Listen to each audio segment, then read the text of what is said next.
O Senhor esteja convosco. Ele está no meio de nós. Proclamação do Evangelho de Jesus Cristo, segundo São Lucas. Glória a vós, Senhor.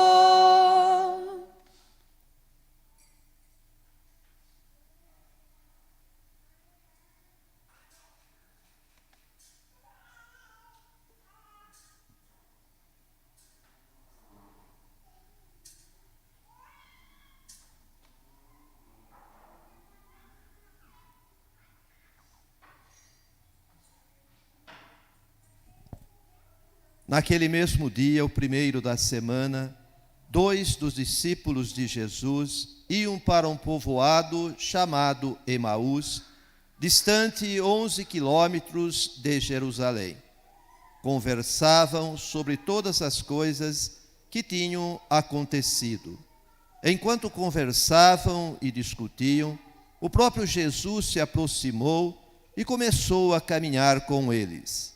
Os discípulos, porém, estavam como que cegos e não o reconheceram. Então Jesus perguntou: o que ides conversando pelo caminho? Eles pararam com o rosto triste, e um deles, chamado Cleofas, lhe disse: tu és o único peregrino em Jerusalém que não sabe o que lá aconteceu nestes últimos dias? Ele perguntou: o que foi? Os discípulos responderam: o que aconteceu com Jesus, o Nazareno, que foi um profeta poderoso em obras e palavras diante de Deus e diante de todo o povo. Nossos sumos sacerdotes e nossos chefes o entregaram para ser condenado à morte e o crucificaram.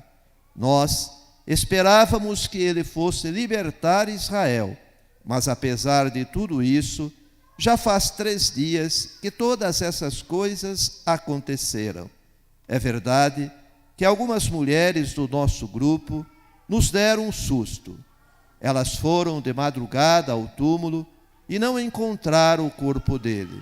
Então voltaram, dizendo que tinham visto anjos e que estes afirmaram que Jesus está vivo.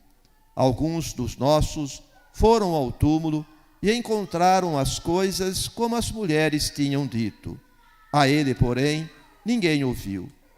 Então Jesus lhes disse: como sois sem inteligência e lentos para crer em tudo o que os profetas falaram.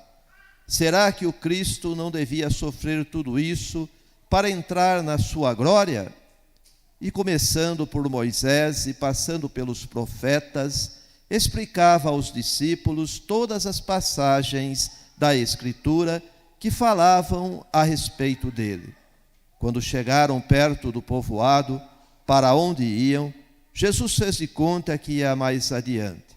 Eles, porém, insistiram com Jesus, dizendo: fica conosco, pois já é tarde e a noite vem chegando. Jesus entrou para ficar com eles. Quando se sentou à mesa com eles, tomou o pão, abençoou, partiu e lhes distribuía. Nisso, os olhos dos discípulos se abriram e eles reconheceram Jesus. Jesus, porém, desapareceu da frente deles. Então disse ao outro: não estava ardendo o nosso coração quando ele nos falava pelo caminho e nos explicava as Escrituras? Naquela mesma hora, eles se levantaram e voltaram para Jerusalém, onde encontraram os 11 reunidos com os outros. E estes confirmaram: realmente o Senhor ressuscitou e apareceu a Simão. Então os 2 contaram o que tinha acontecido no caminho e como tinham reconhecido Jesus ao partir do pão. Palavra da salvação. Glória a vós, Senhor.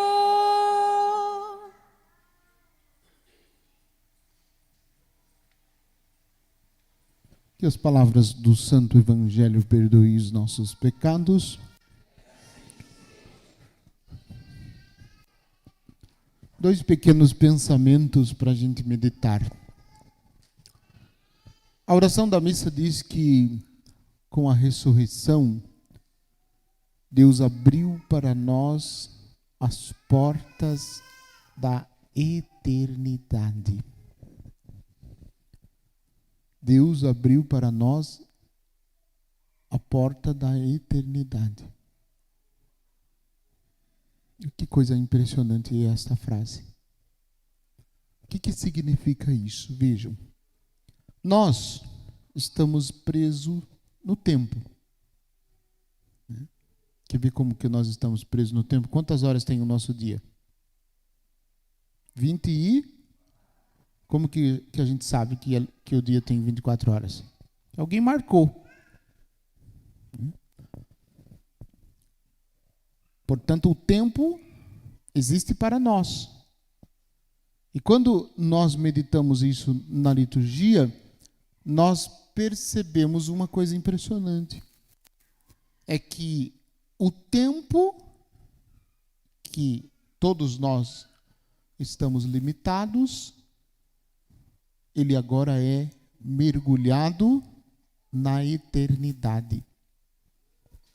E não só o tempo como realidade, né, para nós, da nossa existência, onde nós estamos fixados, né, mas também tempo numa realidade agora transformada.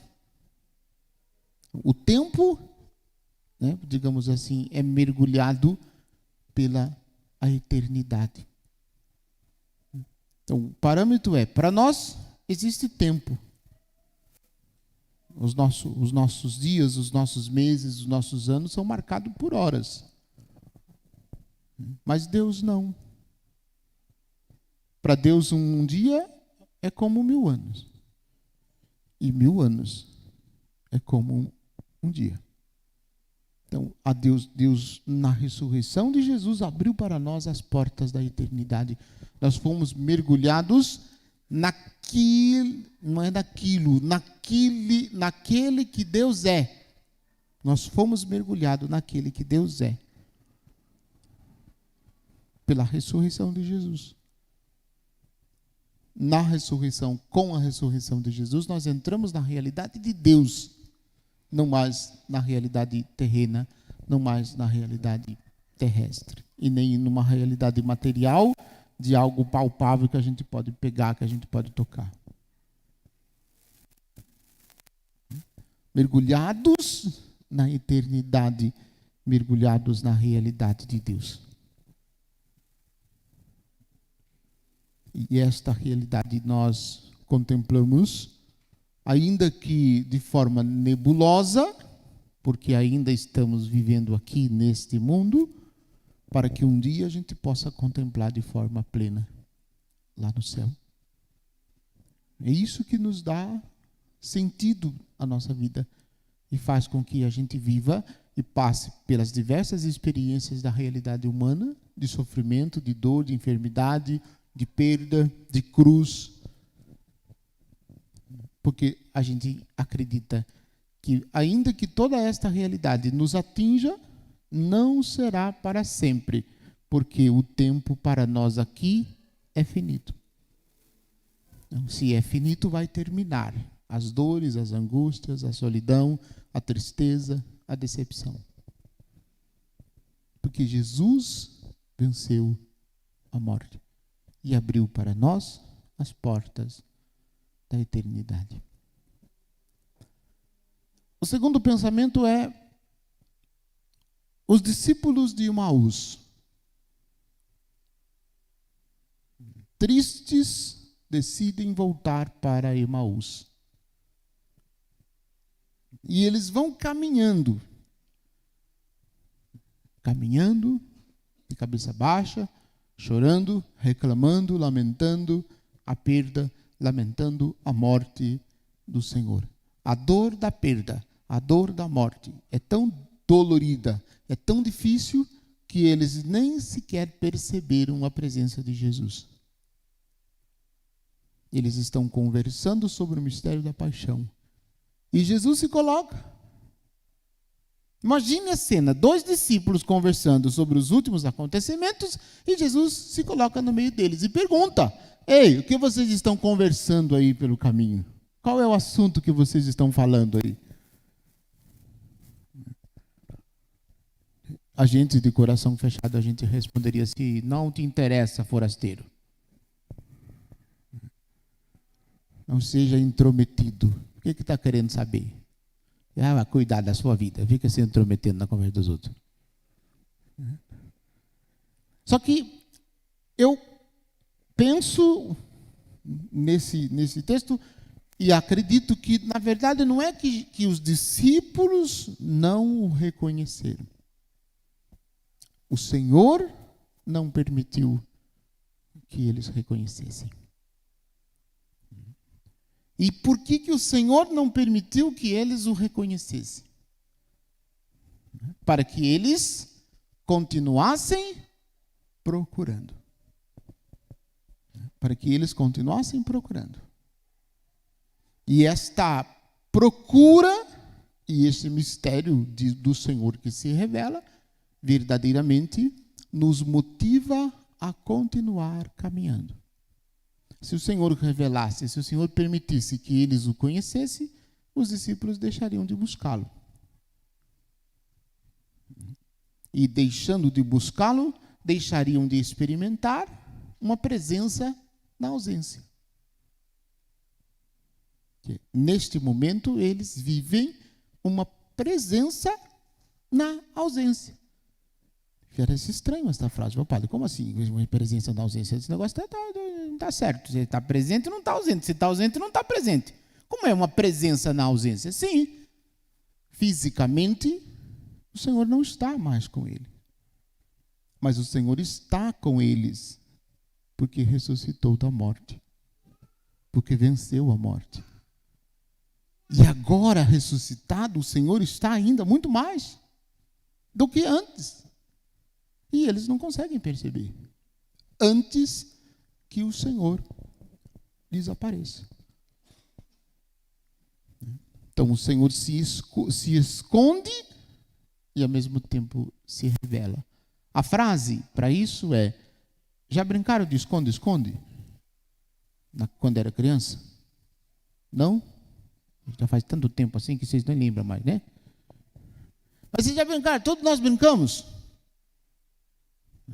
A gente se escondia e os coleguinhas, ou o coleguinha ia procurar. Depois que ele encontrava, invertia.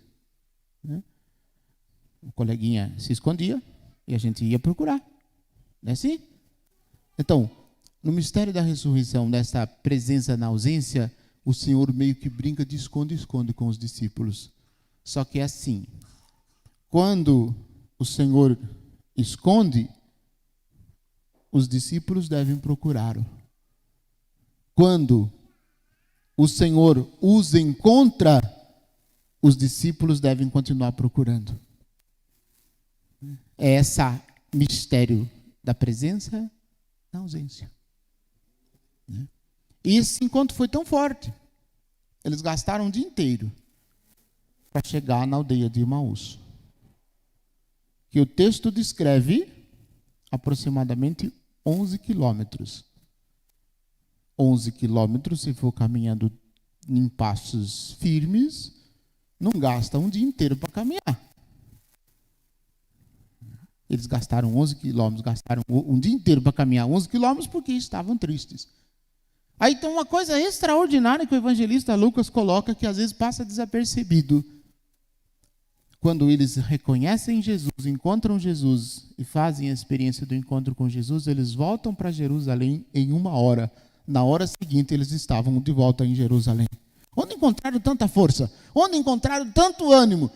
Onde encontraram tanta coragem para caminhar? Porque nesse contexto não caminharam, correram.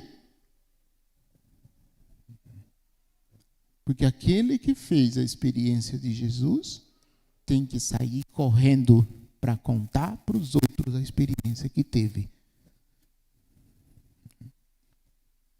E aí a gente continua essa história domingo que vem. Domingo que vem a gente continua essa história. Preste atenção no que vai acontecer. Você vai se surpreender com esta realidade. Louvado seja nosso Senhor Jesus Cristo.